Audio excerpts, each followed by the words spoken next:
Come on, church. Let's worship our Father God. Oh, thank you, Lord. Thank you, Jesus. Thank God I'm free.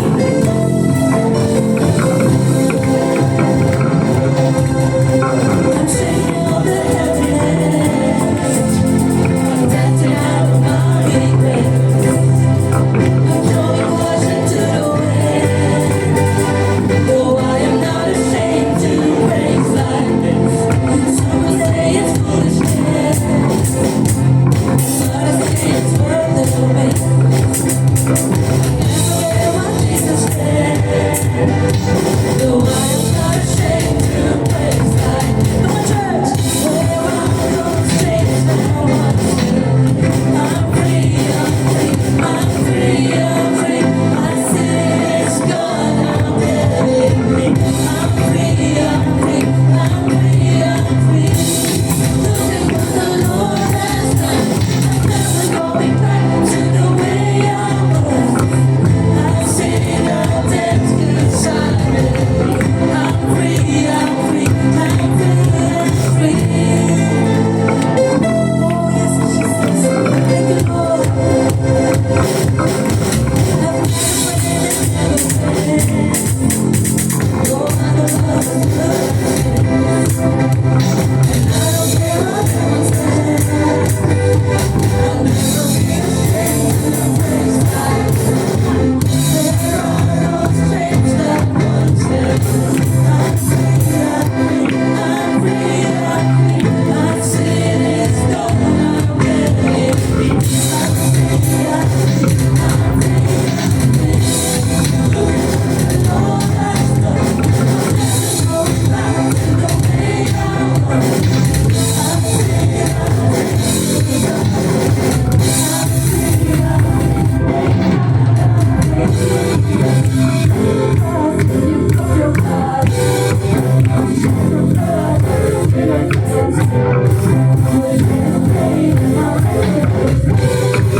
I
it's all about you.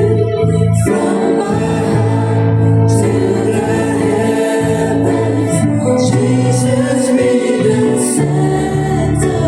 It's all about you. Yes, it's all about you.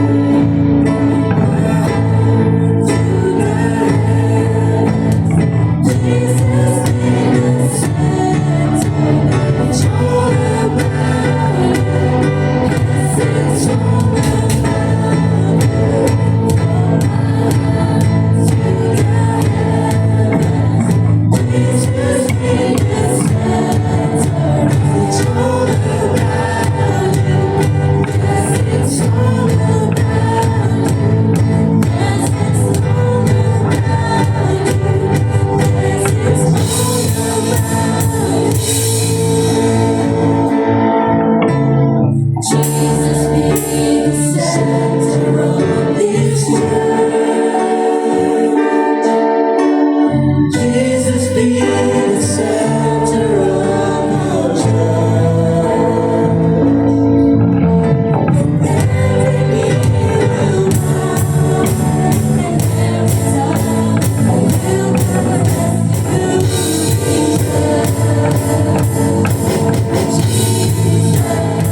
gusto ko i-focus. No, gusto ko i-worship no ang God nga wala gyud nag-fail sa aton.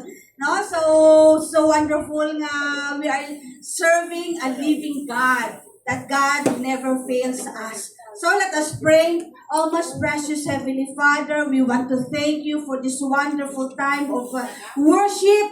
Thank you, O God, Lord, for this place, O God, Lord, of worship that we can gather together to listen to your word. And Lord, I pray that you're gonna help me as I deliver your word. Lord, you bless, O God, Lord, this message to give us the encouragement, O God, that Lord, whatever the mga burden that we have, we want to surrender everything into your hand. We know that, Lord God, you will never fail us, oh God. And we want to commit and we want to surrender everything to your hand. In the mighty name of Jesus Christ, we pray.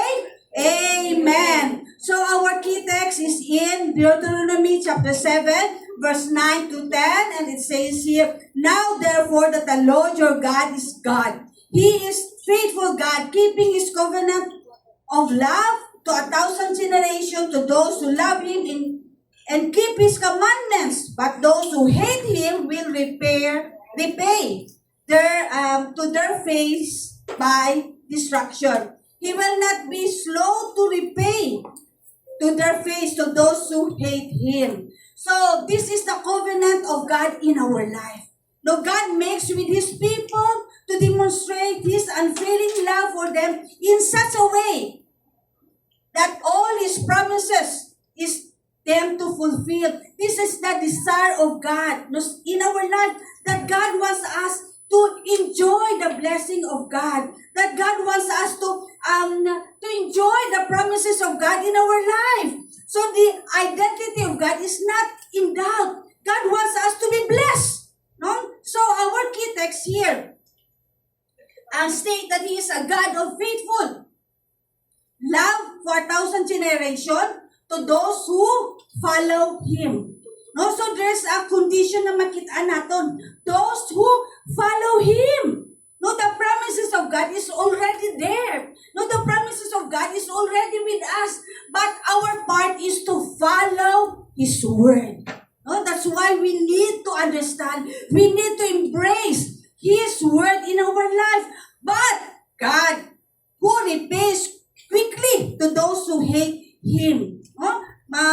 Grabe iyang pagigugma, but for those na nag-follow siya, but those who disobey Him, there will be a lot of these consequences. So, as a pastor, my desire ko gitiyaya, nga makitaan ang mga believer kita, kamutanan ng mga member dito sa TCMF, ma-bless. Every time I can mabatian ko ang mga blessing ni God, and we are so blessed, and we are also happy to hear ang mga blessing ni God. So we are always accountable, brothers and sisters. No, kung as a pastor we don't share the right word, no, and kung for example, cover up ang mga sins, no, God doesn't want us na mag-i-cover ang mga sala. God wants us to follow and to know and to follow His word 100% in our life. No, that every time we disobey His word, no, there will always consequences sa aton nga kabuhi. But God desires, no, in our life that we will be blessed. So while I'm preparing this sermon, no, and I spend time with God, no, God shows that He never fail us. No, as I meditate His goodness from the very start that I accepted Jesus Christ as my personal Lord and Savior, that until now that I'm serving God, no, the few years from now, maging senior na, no, but I've seen the goodness of God, no, that God that we are praise God, that we are serving the God who never fails. Our God is a faithful God who never fails. Throughout the scripture, we see the evidence of His unfailing nature. So as a human being, we may fail God due to our weakness, circumstances. Many a times, we fail God in many ways. But God remains constant, true, and dependable in our life. His promises never fall to the ground unfulfilled. Hallelujah. His plans always come to pass. So my message this morning will explore the different dimension of God's unfailing nature and how we can trust Him completely. No, kung diin makita idalo sa Ginoo later on. No, as we embrace the word of God, the promises of God, no, we will always enjoy and put it into our mind that God will never fail us. So the first point that I want to share is God never fails in keeping His promises. God never fails in keeping His promises. So every promises of God is sure na ginaya 100%. And guaranteed to be fulfilled. That's why, brothers and sisters, I really encourage you to meditate the Word of God. To enjoy the promises of God in the Bible. No, so every time we listen to the Word of God, there's always a lot of revelation na makuha natin. So every promises of God is sure, guaranteed to be fulfilled. So under the first one, God's word cannot fail. No? God's word cannot fail. So in Isaiah chapter 55 verse 11, my word that goes out from my mouth, it will not return to me empty, but will accomplish what desire and achieve the purpose of which I sent it. So His word are eternal and unchanging. Wala nagakabago ang pulong sa Ginoo. It will remain the same yesterday, today, and forever. No? And also God's covenant stands forever. God's covenant stands forever. He never breaks His covenant. In Psalms 89 verse 34, I will not violate my covenant or alter what my lips have uttered. So, the word, my covenant, I will not break. And the word in verse 35 is a very strong statement that it says, we as to assure every one of us, as we read the word of God, that will of the Lord is settled. No, na-settled na ang iyang pulong. That there will be no changes anymore. No, kung whatever na makita sa Bible, no, ano ang ginambal sang pulong sa Ginoo, amo na siya. No, it will never change. So the people might become faithless sometimes, most of the time, but God cannot deny Himself. In spite of errors, rebellion, sins, apostasy in the lives of many of the king of Judah, God is determined to fulfill, accomplish His grand plan, even for the David's destiny in 1 and 2 Samuel chapter 7 verse 1 to 24. No, makitaan ka nga, even sa life ni David, no, King Saul want to destroy, want to kill David, no, but because God has a promises sa life ni David, no, God wants, he will be the great king of Israel, no, so, determine sa life ni David that he will be the great king. So, because of that, God fulfilled that promises. So God's covenant stands forever. So amo na ang iyang pulong, no? And also God's promises are reliable. God's promises are reliable. So what He has spoken, He will surely do. In Numbers chapter 23 verse 19, God is not human that should die. Not a human being that should change in mind. No, kung kita ang mga tao, ang mga human being nag-change ang ato muna-una. No, muna kung siya nakainitan ni Pastor Jesse sa ako, lain na ako ng decision. So kung after pila ka few minutes, lain naman. No, but praise God. No, God doesn't change. God is not a human that change or should lie. Not a human being that He should change in mind. Does He speaks and then not act? Does He promise and not fulfill? No? So, we can see here that God, His promises are reliable. No, contrary to what even God's timing is perfect. God's timing is perfect. He fulfills His promises at the right time. So in Habakkuk chapter 2 verse 3, for the revelation awaits an appointed time, it speaks at the end and will not prove false. So sometimes kita may mga timing, kita may mga kita bala sa Ginoo nga, Lord, gusto ko sumugid ay sabton mo ako nga prayer. No, sometimes nagka-question kita, gusto ko Lord, amugin eh, but sometimes God allow mga delay. No, kay tungod na He has a timing, has a perfect timing sa atong life. So though it linger, no, kung isa ka budlay maghulat sa answers ng prayer. No, but as we spend time with God, as we wait for the right time, no, we will see na inagali nga timing ni God is perfect para sa aton. No, God knows His plan. And the outworking at all things is according with His purpose. The godly are responsible to study and proclaim His revelation while awaiting His fulfillment. Also, and the assurance of fulfillment lies in God Himself. So, kinanglan hindi kita mag-una sa Ginoo. No, we need to wait for the right time. No, during waiting time, that's a time for us to spend time with God. No, hindi kita magpanguna sa Ginoo that kung mag-una kita sa will sa Ginoo, amo pa na gani nga, there will be a lot of complication and problem nga mag-arise sa atong life. But during waiting time, brothers and sisters, that's a time for us to spend time with God.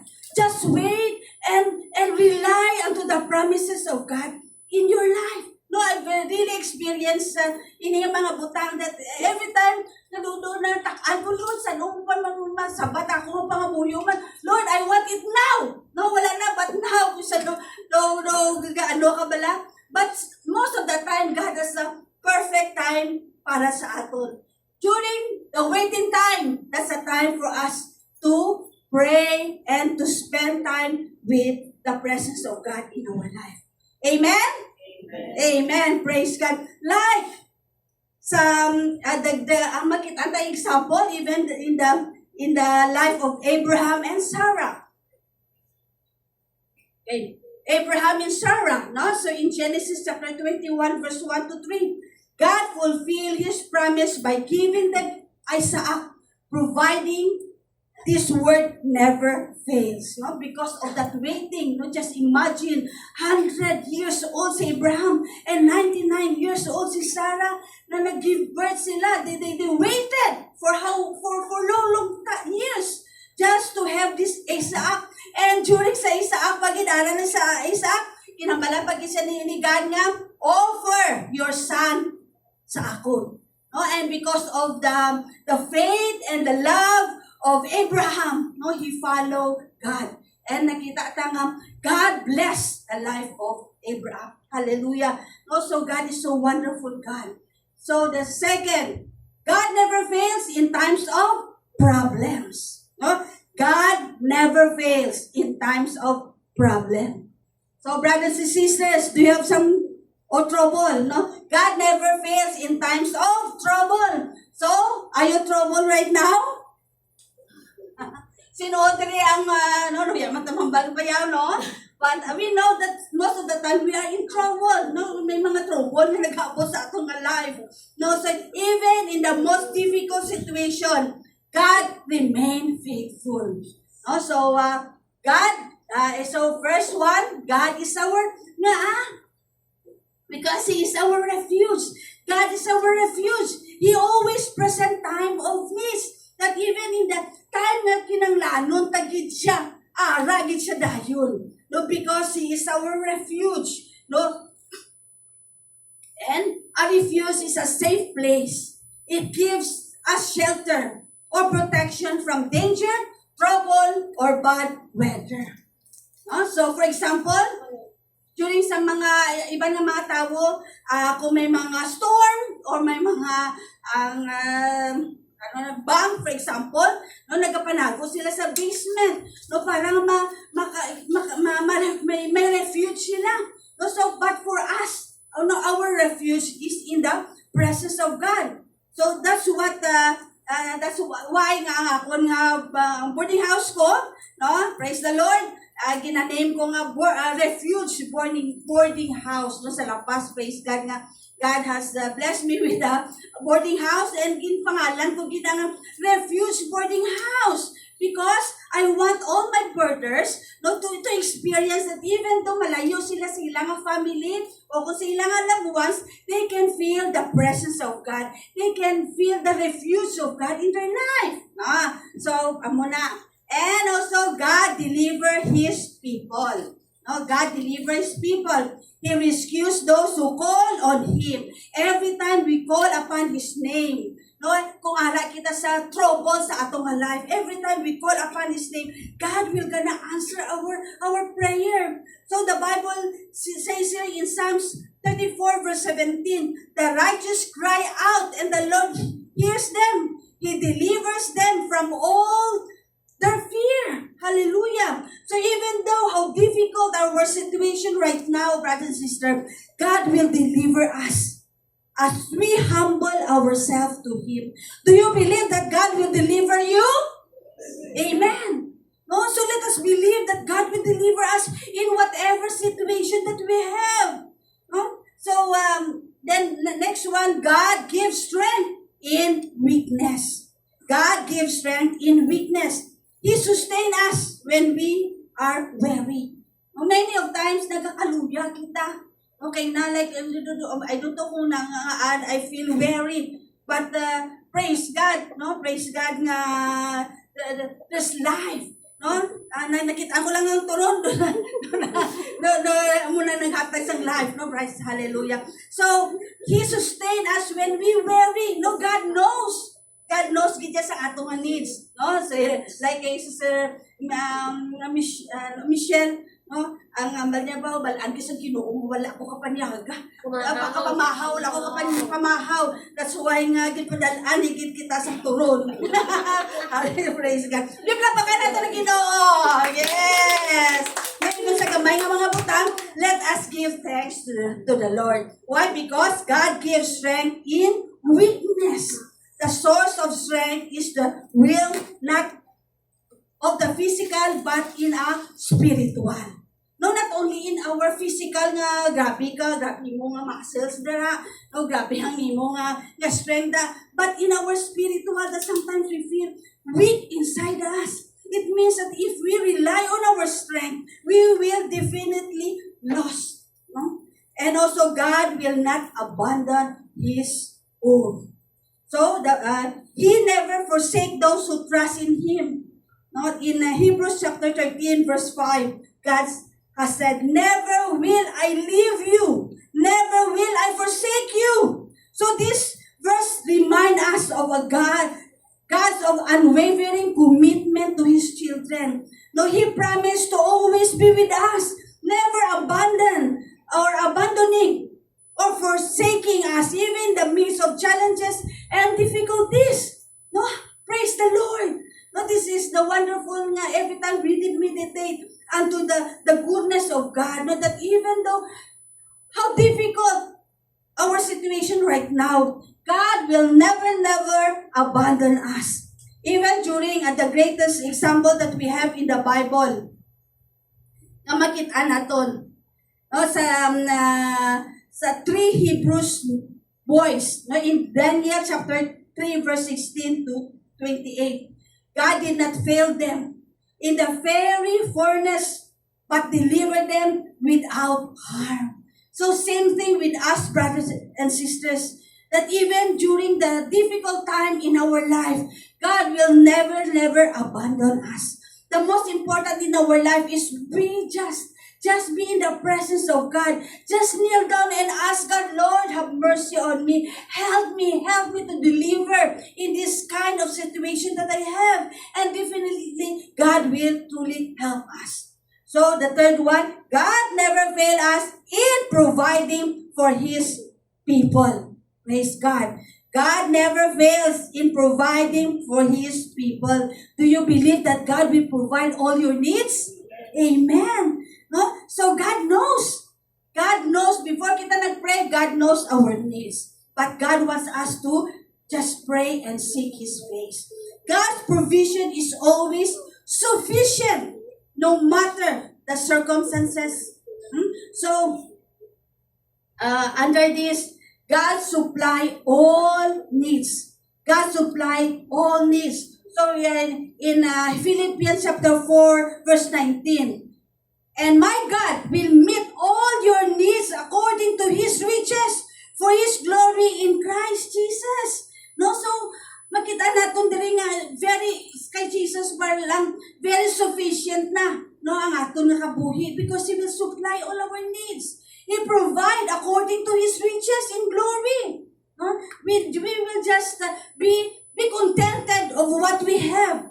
So believers are encouraged to trust God in every circumstances, knowing that He can supply what is necessary for life and godliness. No? So the verse also remind us that all that Christian to focus on tawag na contentment and reliance on God rather than anxiety over material needs. O silingon, nga kinanglan naman yung kontento kita, no, even though how small nga mga butang nga ara sa aton, just be thankful to God. Lord, thank you for these small things that you have blessed me. No, the common o kung gamay, just give thanks to the Lord.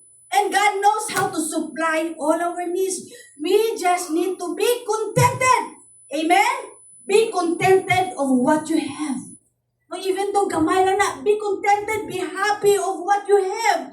No, God knows how to bless us. No, so in Philippians chapter 4 verse 19 is a powerful assurance of God's faithfulness, provision, no, encouraging believers to rely on Him fully, confident that He will supply all our needs according to His glorious riches in Christ Jesus.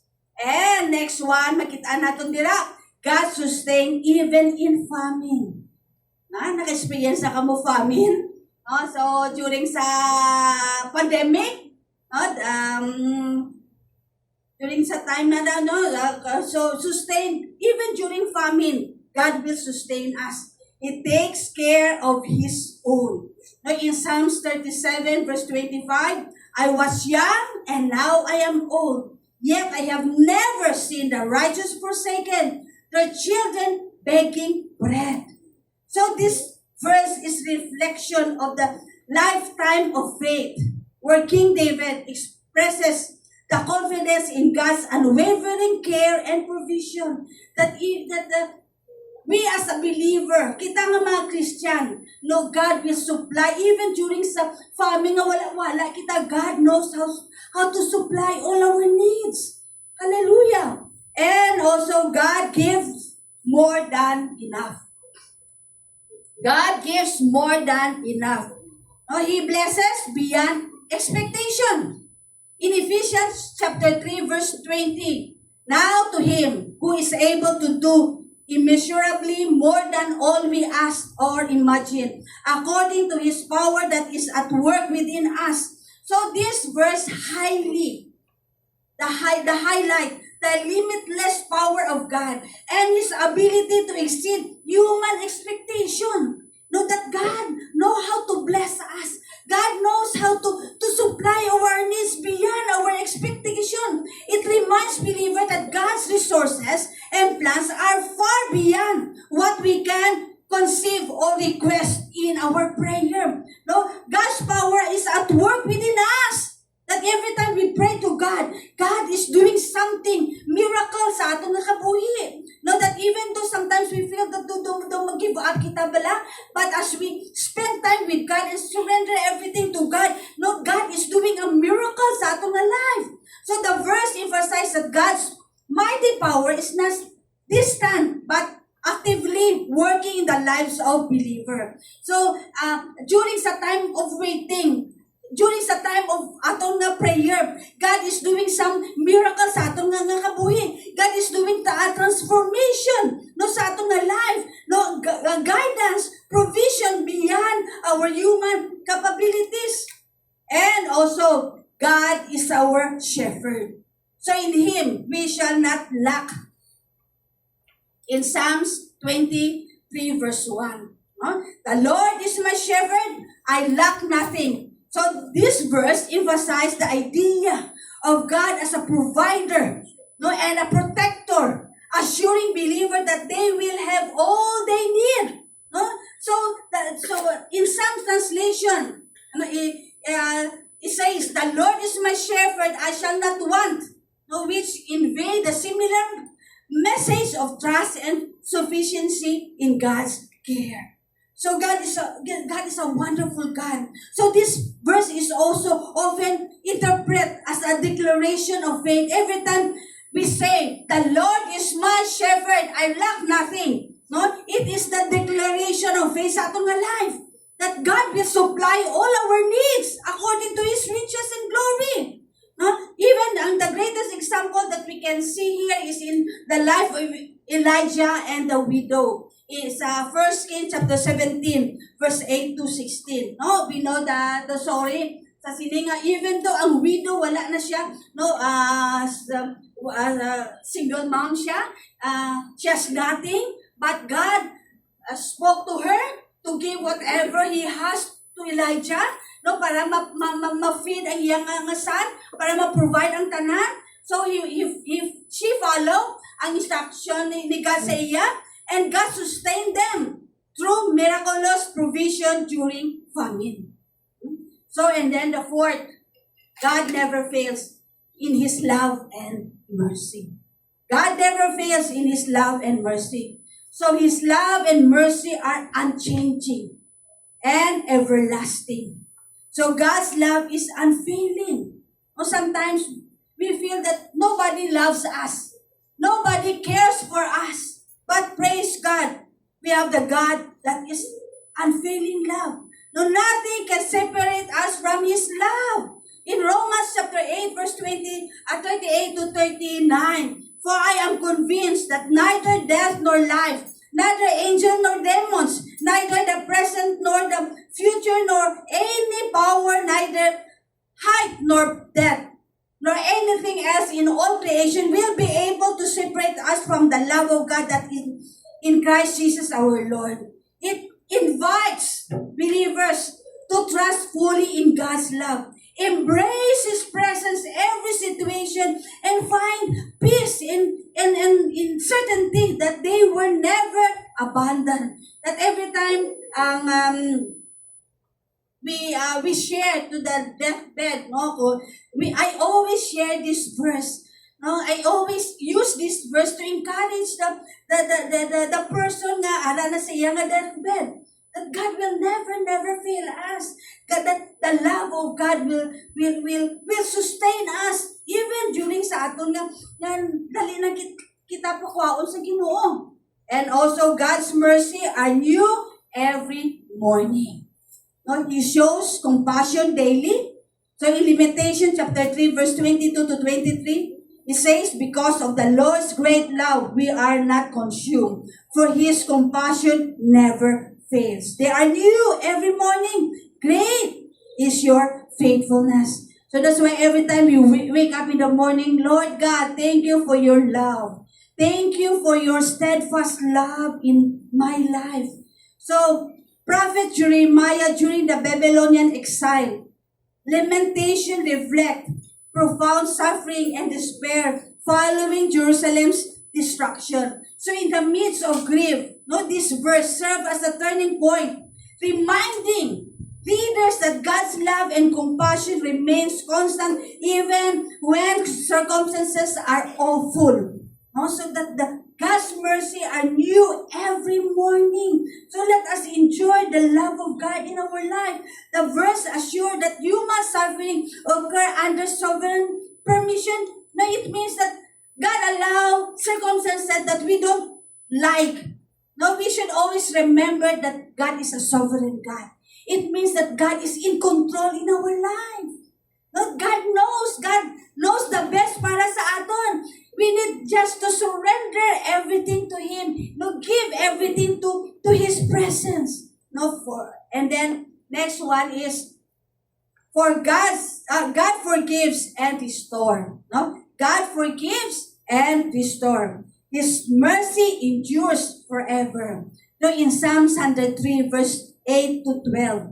The Lord is compassionate and gracious, slow to anger, abounding in love. He will not always accuse, nor will he harbor his anger forever. He does not treat us as our sin deserve or repair us according to our inequalities. For as high as the heavens and are above the earth, so great is his love for those who fear him. As far as the east is from the west, so far has he removed our transgression from us.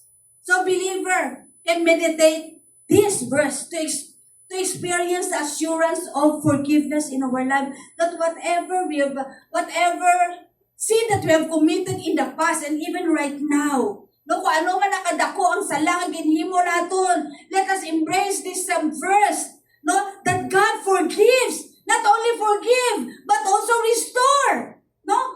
Why? Because restoration is always a blessing. No, God wants, and let us receive the forgiveness of God in our life.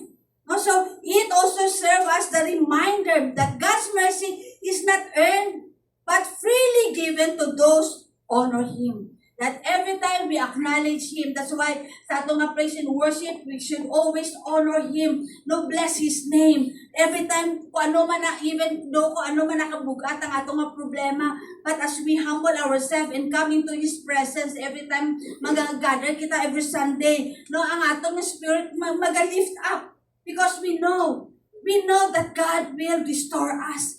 God will forgive whatever sin. No, nakapatay ka man sa tao, whatever great sin na ginhimo mo, just always remember that God will forgive you. And not only forgive you, God will also restore your life. Amen? Are you happy, Sina? Amen. So God never fails to care for His children. Hallelujah. Oh, so do you believe that you are the children of God? Amen. Please tell your neighbor, you are the child of God. Yes. Mga buwan ng mga kabataan. Okay? No? So, God never fails to care for His children. No? So, wonderful nga. We are the children of God. He watches over us. No? Sometimes we feel na isano lang ko niya. No, but praise God. God is watching over us. In Isaiah 49 verse 15, can a mother forget the baby of her breast and have no compassion on the child she has born? Though she may forget, I will not forget you. So this verse illustrates the depth of God's love and comparing it to the mother's unconditional love for her child.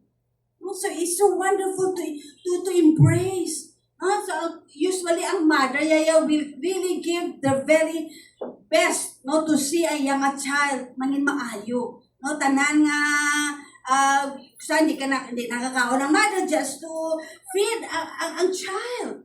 No? So how much more pa nga itong Heavenly Father?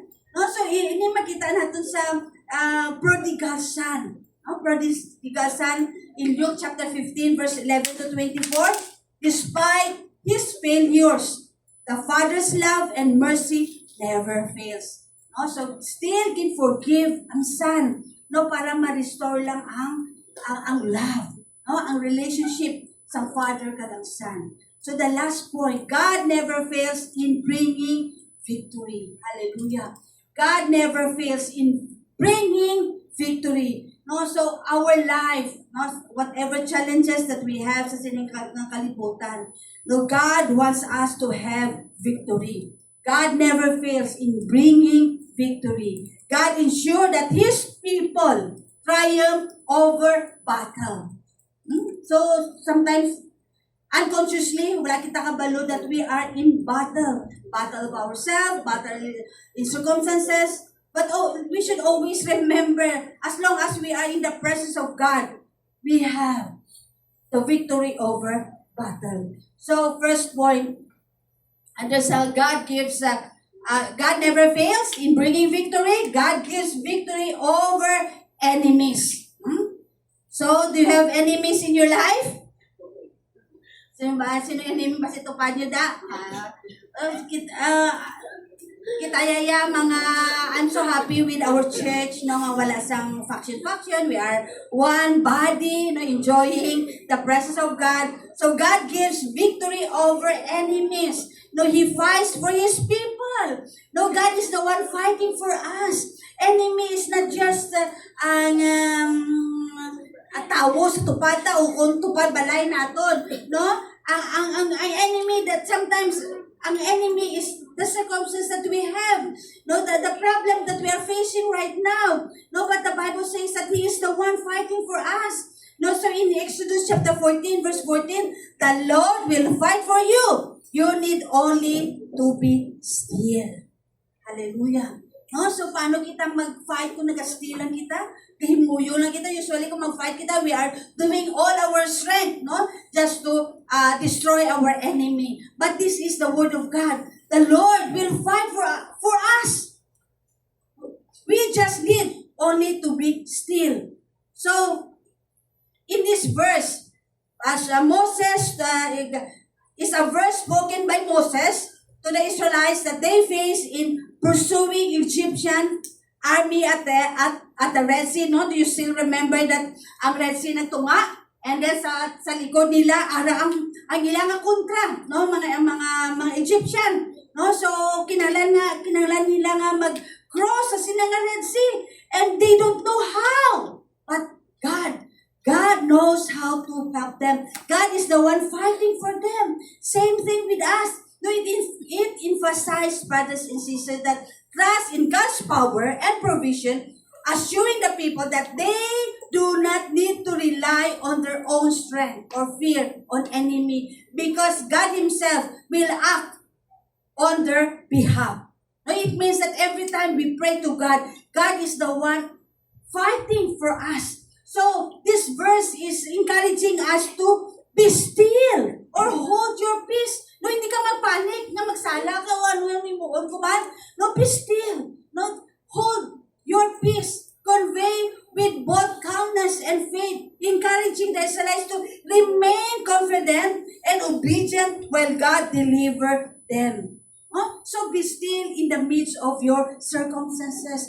Believe that God is in control and God will truly help you know how to deliver you from that circumstances. And also God overcome the impossible. No, nothing is too difficult for Him.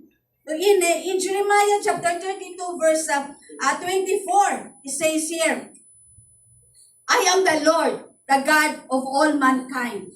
Is anything too hard for me? And also some King James, behold, I am the Lord, the God of all flesh. Is there anything too hard for me? Also, it shows to us that whatever impossible, no, importante lang sa aton, ano ang aton ginapray sa Ginoo? What are the things that we are struggling before God? No, and as we surrender everything to the Lord and open the Word of God, and God spoke to us, no, and God will do a great thing sa aton nga life. No, God can overcome the impossible things sa aton nga kabuhi. Okay, so and also God's power conquer all challenges. God gives victory. Okay, next one. Okay, here in Charles, Charles Stanley says here, every challenge that comes our way is an opportunity for us to experience God's miraculous power. We must align our faith with His infinite capabilities. Hallelujah. What are the challenges that you have right now, brothers and sisters? Take this opportunity that we can experience the greatness of God in our life. No, let us not run away from that challenges, but let us face it and surrender everything to God and ask God, Lord, what are the things that you want me to know? No, help me to understand. I want to follow your ways. No, if there's thing to be changed sa akong nakabuhi, Lord, I'm truly willing. Also, okay, so then next one, God's power conquer all challenges. No, this is the promises of God. With Him, we are more than conquerors. In Romans chapter 8, verse 37, No, in all these things, we are more than conquerors through Him who loved us. More than conquerors, convey extraordinary, surpassing victory. No, ang mga butang nga imposible, no, will be possible because of our God. And also, okay, God's victory is permanent. God's victory is permanent. When He gives victory, no one can reverse it. Wala na sa maka-change. No? In Isaiah 54 verse 17 says, "No weapon formed against you shall prosper, and you will refute every tongue that accuse you. This is the heritage of the servant of the Lord, and their vindication is from me, declares the Lord." So, the vindication ara sa aton, no, because we have God in our life. So, this verse emphasizes that no weapon or accusation against believer will succeed because we have the authority of God in our life. No, we can see here even in the life of David and Goliath. In 1 Samuel 17, 45, 50, God did not fail David, but gave him victory against all odds. Same thing will happen sa atong life as we put and give everything to our God. So God never fails, brother and sister. Amo ni iyang promises sa aton. His presence in time of trouble. His provision. His love. His victories are sure. No matter what we are facing. Trust in God who never fails, and He will prove Himself faithful in your life. So, remember, brothers and sisters, and please tell your neighbor this morning, no, God never fails. Hallelujah. God never fails. No, God never fails. His promise, love, and faithfulness never constant through every circumstances. So, ano bala ang mga takeaways sa mga aga? God promises are unshakable. No, ang promises ng Ginoo are unshakable. Hindi mo na yung matula. No? And His word endures forever. His faithfulness span all generation. And also, trust in God over human strength. No? So, we are full of weaknesses. No, kita ka weak. But let us trust God. No, people and circumstances may fail, but God's support is eternal. And also, let us have faith in action. No, hindi lang kita mag-trust, doing nothing. No, we know the promises of God, but we don't do anything. But as we have faith in God, let us do something. Faith in action, meditating on God's unwavering nature and engaging in worship can renew hope, courage, and peace. So that's why it's very important to really to come to the church every Sunday. No, even though may mga obra kita sa balay, no, whatever mga circumstances that we have, that we need to gather together. That every time we gather together, our faith will be ignited, no, to serve and to love God and to worship God. So praise God. Let us pray. Let us bow down our head and let us commit this time to the Lord.